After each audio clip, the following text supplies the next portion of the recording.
The show where there are no penalties, nothing is offside, and everything is fair game. This is The Gloves Are Off.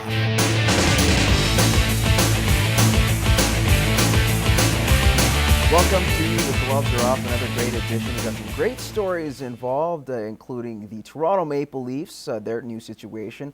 Say goodbye to Mike Gillis, hello to Trevor Linden, and of course, Graham DeLaet, not the greatest Masters performance. Mike Weir, representing Canada very well. But first, we're going to these two fine gentlemen here who represent Canada very well. Greg Buchanan, hello. Not too bad, Moses. How are you doing? Not too bad. And pleased to be joined by our guest today, Andrew Brethauer. You are the sports editor for the Lloyd Source. How's it going? Good. Never represented Canada before. Great. Yes. You can wrap that around. Yeah. Another tick check off the mark. list. Off the bucket list. Yeah. Well, we'll see what happens. I know that you said being on the show would be great. Maybe we could bring in some other guys. I don't know. Maybe it's another analyst. But we'll see what happens. NHL Playoffs, and guys, this is right up your wheelhouse. And we'll start off with the Montreal Canadiens, the only Canadian team out of the 7 to actually make it. Some might say they overachieved, but the red-hot play of Carey Price, the infusion of Thomas Vanek has really improved that offense.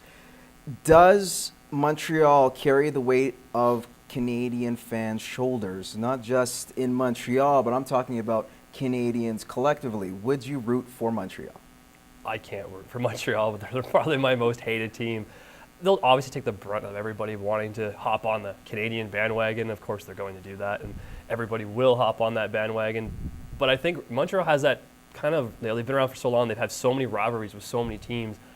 I think a few people, are you going to see a Toronto fan going to ride the Montreal Canadian bandwagon? I doubt it. So I think it's going to be a 50-50 split this year. I think you're going to see a lot more people maybe going towards other hockey teams, maybe Detroit still. That's Ontario. I see the California teams being well represented from Canada. Yeah, and I think if you're in Western Canada, you kind of almost relate more to the teams in California than you can to Montreal. I can cheer for Montreal a lot easier than I can cheer for Toronto. Absolutely hate Toronto, but don't mind Montreal. I can tolerate Montreal. We got some great playoff series. Speaking of the California teams, you have a great all-California matchup between LA and San Jose. You look at the other playoff implications. A great original six matchup. First time they've met since 1957. Of course, I'm talking about Boston and Detroit. You also have Columbus, the upstarts, doing very well ever since moving to the Eastern Conference, taking on Pittsburgh and the like. You also have New York, Philadelphia, great rivalry there. Out of all these playoff series that we have, out of the 8, which one will stand out in your mind? Standing out, I think anything from the West is going to really stand out. The West is just so powerful. Like, there's just so much there.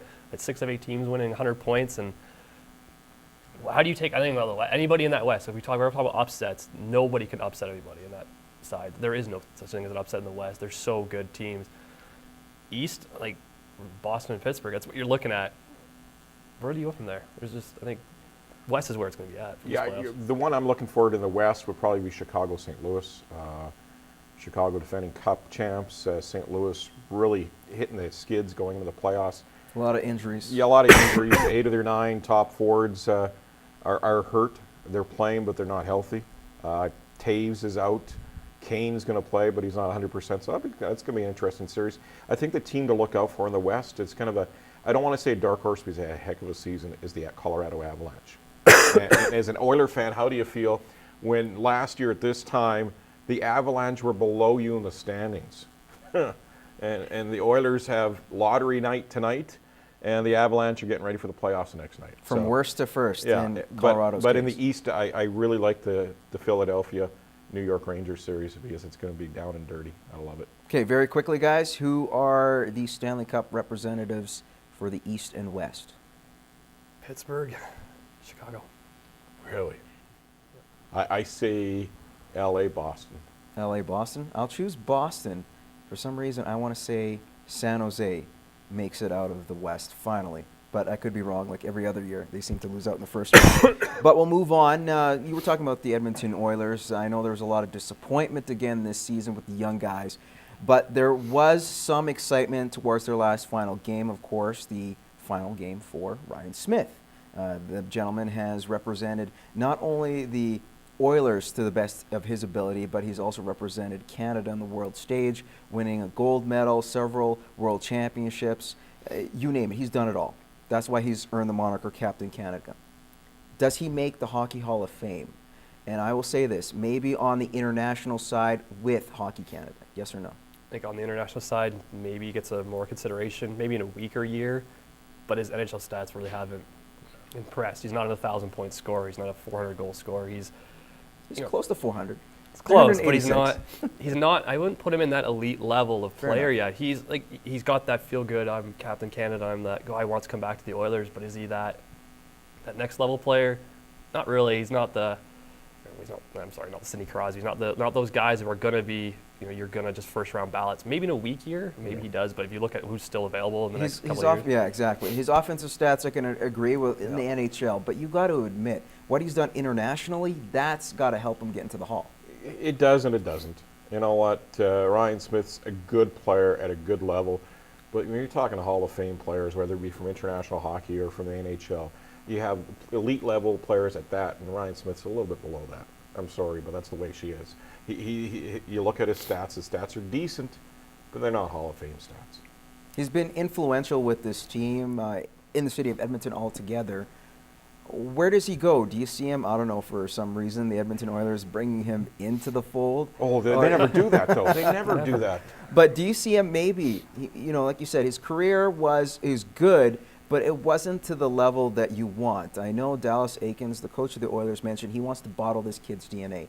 And the reason why is because he's so intense, he's so passionate, might not have the skill set, but his heart just trumps everything, and his will does the same. So do you see him in any type of coaching role, managerial role in the future, somewhere with the hockey team? Maybe a coaching down the line. He's probably good for a junior team, actually. Look at someone like Patrick Waugh. He was perfect for a junior, and that's why his junior team did so well in Quebec. Transition that into an NHL game. So maybe at the junior level, starting at, is not a guy who's going to start off right and be an NHL coach, not right off the bat. But I think, you put him in a system where you need to pick those kids up like that, he'd be perfect. And Patrick Waugh is that perfect example for that coach that would do that. Well, Smitty's going to take a year off, he said. He's going to spend some time with the family and then go after that. You know what? There's so many times in hockey that as soon as a player is done, we stick a coaching label on him. We think he's going to be a great coach. All players aren't good coaches, and whether it be a great player or just an average player, sometimes they're not the best of coach. It's in the DNA. You talk about the DNA as a player. Well, you have to have a certain DNA as a coach. Does Smitty have that? I don't think you throw it at him. I think it's something that he develops. Very quickly, have or have not. We've seen a lot of have-nots on the Canadian side when it comes to postseason play. Out of the 6 teams that have missed the postseason in Canada, which one has the best chance to make the postseason next year? Oh, you don't want to say Toronto, so I'll say Toronto because they were already there. They were other than that 8-game slide that obviously ended their season, they were a playoff team pretty much all year long. What they have, their core, comparative to everybody else, is a better. You can't deny that they have Kessel and Ben Riemsdyk and Dion, and they have a good lineup of team. They got to somehow put it all together. Might need a coaching change, might need Alts. But they're the team right now I think has the most value and most players that are going to make it to that next level. I have to agree with that. I think on their back end, Dion's not a top 3 defenseman anymore. I think on a good team, maybe he's a 5th or 6th defenseman. He's really dropped that much. Up front, you have to have more secondary scoring. They don't have enough secondary scoring, and they can't give up 40 shots a night. They were a top 5 team before the Olympic break, and after that, those 40 shots a night caught up with them, and they can't expect their goaltenders to bail them out night after night. So if they solidify their backhand, get some secondary scoring along with Kessel, they will make the playoffs. The other team I like to see probably turn things around is Ottawa. They're a young team on the back end. They're big, they're physical. They have to find some goaltending though. All right, guys, we're going to take a quick timeout. When we return, we're going to talk about Trevor Linden and Brendan Shanahan, former players who were implemented in the front office, and we'll compare which one would do better.